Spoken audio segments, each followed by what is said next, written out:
etong babae na si Cha Hae-in, na ngayon dadaan sa pagsubok kung nararapat ba siyang maging ikatlong miyembro ng nasabing guild, na kung saan ay kaniyang kahaharapin ang pinakamalakas di umano na shadow mayroon etong binata. Natanungan nitong dalaga kung kailan isasagawa ang nasabing pagsubok, na ayon pa sa binata ay bakit hindi na lamang sa ngayon nila iyon isagawa sa mismong gymnasium ng Hunters Association. Napaisip naman itong binata na lubang malayo ang lokasyon nitong kanilang patutunguhan kung kaya't kaniyang naisip na gamitin ang kaniyang skill na shadow exchange. Kaniyang sinabihan etong dalaga na hindi niya kinakailangan pang lumabas ng pinto para pumunta sa nasabing lugar. Kinakailangan lamang daw nitong lumapit sa kaniya kung ayos lamang, habang makikita na medyo nahihiya etong dalaga at kasabay na inactivate ang kaniyang skill na exchange, na lubang bumulat kay Cha Hae-in habang kapwa sila'y binalot ng kadiliman nitong si Sung Jin-woo. Wala namang kamalay-malay sa mga napag-usapan nitong dalawa, etong si Yoo Jin-ho na kasalukuyang kadarating lamang at may daladalang pagkain.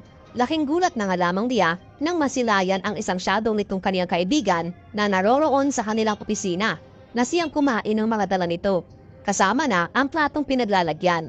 Samantalang dumating na sa training facility etong dalawa at mababakas naman ang pagkabigla ng dalaga, na kaagad ding naunawaan ng pinata na gamit ang nasabing abilidad ay magagawa niyang hindi lamang sarili niya ang maite-teleport bagkus maging ang ibang tao. Gayun din ay ipinaliwanag niya kung paano gumagana ang sistema ng kaniyang naturang abilidad. Gamit nga daw iyon ay posible niyang matahak ang iba't ibang lokasyon. Tanging maghihintay lamang siya ng 3 oras at kasabay na nagsaad na magsisimula na sila. Nang problema naman ang dalaga, buwat nang hindi niya dala ang kaniyang sandata sa nasabing lugar.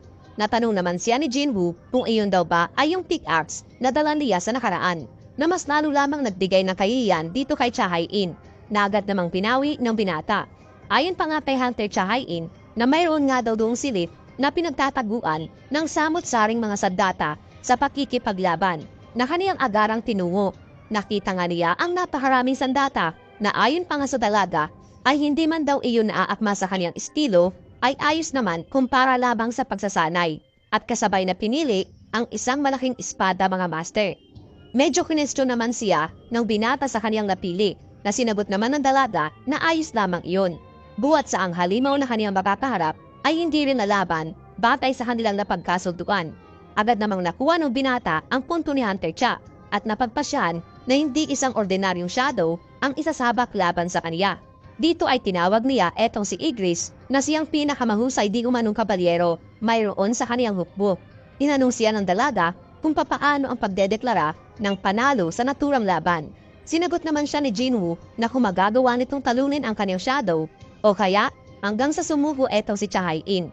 Ngunit sa mga sandaling iyon ay alam nitong binata na nagsisinungaling nga daw siya sa dalaga sapagkat hindi niya inilabas ang kaniyang masasabing pinakamalakas na alagad.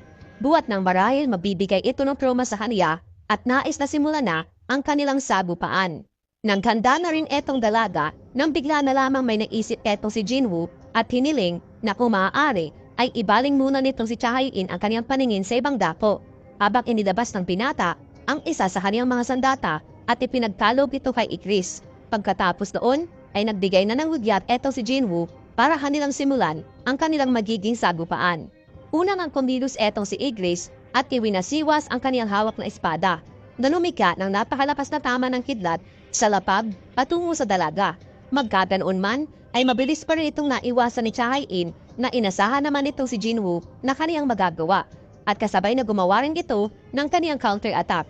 Ang kanilang pagkilos ay agad ding nadama nitong si Chairman Go Gun-hye na kasalukuyang nasa kaniyang opisina. Napatingin ito sa kanilang pasilidad at nagtataka sa kung ano nga ba ang nangyayari. Tinawagan niya ang isa sa kaniyang mga miyembro ng Hunters Association upang buksan ang mga kamera ng kanilang pasilidad at ipakita ito ng direkta sa kaniyang TV monitor. Ilang sandali pa nga ay kaniyang masilayan mula sa telebisyon etong sina Hunter Cha Hae-in at Hunter Sung Jin-woo. Pagkatapos ay naalala din niya ang naging maiksing pag-uusap nila ng babaeng S-Class Hunter. Matapos na magkamalay eto at hinanap ang binata, napangiti siya ng bagya at mukhang huli na niya naunawaan ang lahat. Kung kaya't napagpasya na lamang niyang patay na muna ang lahat ng mga kamerang naroroon at kireport na lamang na nagsasagawa ng inspeksyon ngayong araw. At katatapos pa nga lamang ng kanyang tawag, ay bigla na lamang nagkaroon ng isang malakas na pagyanig na umabot pa nga sa kaniyang opisina. Masayang nasambit nitong si Chairman Go Bunhey na kagaya ng kaniyang inaasahan ay lubang napakasaya talaga maging isang bata mga master. Mapipinta ang pagkabigla ni Jinwoo buwat nang makitang tumansik lamang sa lapab etong si Igris mula sa pakikipaglaban sa dalaga. Nakapwa nga kinestyon at minaliit ang kakayahan ng kaniyang hukbo. Kung iyon lamang daw ba ang pinakamalakas sa mga ito, iniling pa nga niyang ilabas na nito ang kaniyang partikular na tinutukoy. Bagyang nagbabala naman etong si Jinwoo sapagkat posibleng masaktan talaga siya pag nagkataon. Sinagot naman siya nitong ayos lamang at kapwa niyang ninanais din itong mangyari na ikinibiglang muli nitong binata. Sapagkat ayon sa dalaga ay kaniya itong nakita na sa personal at gayon din sa mga video. Kung kaya tinawag na nitong si Jinwoo etong kaniyang shadow na si Biru. Muli niyang kinanong etong dalaga habang nasa likulang bahagi na nitong binata ang shadow ng langgam na nagpahirap sa kanila sa pag-read ng Jeju Island kung sigurado daw ba siyang magiging ayos lamang na labanan niya ang kaniyang nasabing pinakamalakas na shadow. Ayon pa nga dito sa binata na literal na nagiging mas mahina ang mga alagad niyang shadow matapos na mamatay ang uri ng nakatawan. Subalit nag-iiba nga daw etong si Biro buwat ng sadyang ipinahanap ito para puksain ang mga hunters. Dito nga din ay nagtanong etong si Biro sa kaniyang Panginoon kung ano ang kaniyang gagawin sa babae nilang kaharap. Sinagot naman siya nito na kaniya daw itong dapat talunin nang hindi sinasaktan.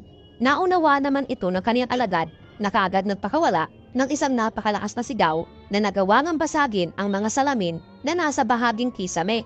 Di makapaniwala etong dalaga na nakalaban eto ni Jinwoo na kasalukuyang inihanda na ang matatalim na kuko, ngunit muling pinalalahanan siya ng kaniyang hari na isang tabi ang kaniyang pagdanais at paggamit noon dahil malilintikan daw sa kaniya etong si Biro kapag nasaktan etong si Hunter Chahayin kung kaya't kagad siyang sinunod nito. Samantala ang naturang sitwasyon ay nakitang pagkakataon naman para sa dalaga upang kumilos. Ngunit bigla na lamang itong sumulpot sa likuran niyang bahagi na ikinabigla ni Hunter Chahayin na aniya ay katulad nga daw ito sa nangyari sa nakaraan. Subalit huwag nga daw umasa etong langgam na mahuhulog siyang muli sa ganong klase ng pagkilos sa ikalawang pagkakataon, sabay pakawala ng pag-atake. Madali naman itong nadepensa ng langgam habang inaalala ang kautusang ibinigay sa kaniya ng kaniyang hari. Ipapamalas nga lamang daw niya ang kaniyang lakas na tinataglay hanggang sa tuluyan etong babae na panghinaan ng loob at mas piliin na lamang na sumuko. At basic nga lamang daw iyon aniya para sa hariya mga master. Sunod-sunod ang pinapakawalang mga pag-atake ng dalaga habang ang lahat ng mga ito ay madali lamang naiiwasan nitong si Biro. At kahit nga anong pamamaraan ni Chahayin ay hindi niya magawang tamaan etong insekto na hindi pa umaalis sa kanyang pagkakatayo. Kasabay noon ay lumapit sa kanya etong si Biro at kasabay na muling nagpakawala ng isang napakalakas na sigaw. Napatas nga itong dalaga kaya't natanong siya ni Jinwoo kung kontento na ang babae sa naging kilos ni Biro. Magkaganoon man ay wala pa ring planong tumigil etong si Chahayin na hindi naman maintindihan nitong binata. Dahil aniya, etong si Biro ay lubos na naiiba sa lahat ng kaniyang mga alagad sapagkat maliban sa kaniyang mataas na intelektual na tinataglay ay literal na isa itong mayroong pagnanais na pumaslang at magpasangga ngayon nga raw ay kaniyang nadarama na lubos na pinipigilan nito ang sarili na masaktan ng dalaga mula sa nagpuumapaw na pagkahayok sa tugo. Kaya't nawa ay huwag daw sanang maging padalos-dalos ito sa kaniyang pagpapasyang isasagawa. Ang kaniyang patuloy na hindi pagsuko ay lubos namang hindi nagustuhan ni Biro kung kaya't galit na galit itong sumugod at ginamit ang kaniyang matatalim na puko. Matagumpay namang nakaiwas ang dalaga na naghanda na rin sa kaniyang ganting pag-atake. Mabilis itong kumilos patungo sa langgam, subalit ang kaniyang isasaluwang pag-atake gamit ang espada ay madali lamang nawasak nitong si Biro. Ngunit hindi doon nagtatapos ang pagkilos ng dalaga na nasambit pa ngang wala na nga daw siyang sapat na mana sa katawan, ngunit ang kaniyang tinataglay ay sakto na upang makagagawa ng isang pag-atake na kaniyang nais gawin.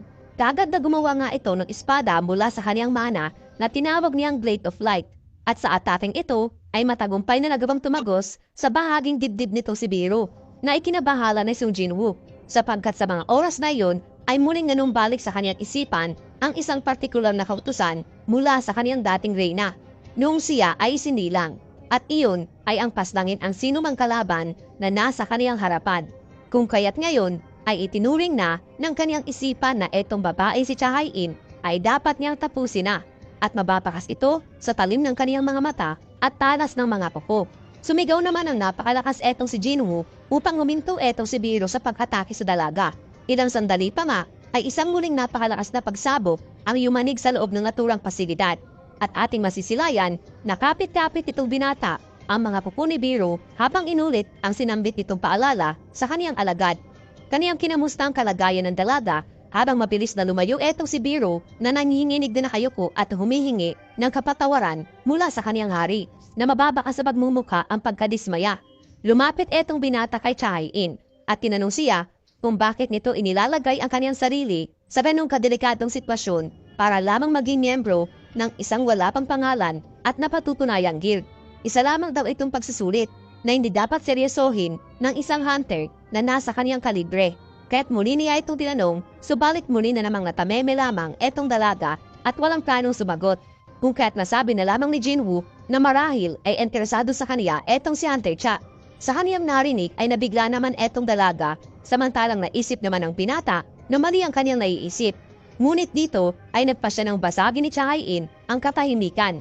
Buhat ng sinagot niya etong si Jinwoo ng oo. Yun nga raw di umano ang kanyang nasa isip.